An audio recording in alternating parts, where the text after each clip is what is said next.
Speaking during a SADC Parliamentary Forum webinar on consultations with ministries towards the development of a model law, Kuugongelwa-Amadhila commended the forum for its visionary leadership and impeccable timing initiating a framework that could transform the management of correctional institutions in Southern Africa.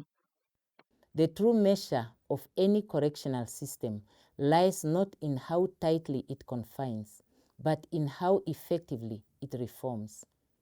Prisons must be fit for purpose, institutions of justice, not vengeance, rehabilitation, not despair, and ultimately of promoting safer communities. Kuugongelwa-Amadhila urged SADC ministers of justice to take ownership of the model law by aligning domestic legislation with its principles and rallying parliaments to adopt laws that uphold the dignity of those in custody. Across our region, we continue to face serious challenges that include congestion, abuse of vulnerable populations such as children and women, and outdated infrastructure. Yet these challenges are not insurmountable. Through sound legislation, evidence-based policymaking, and adequate budgetary support, we can turn our prisons into centers of rehabilitation, skills building, and social reintegration.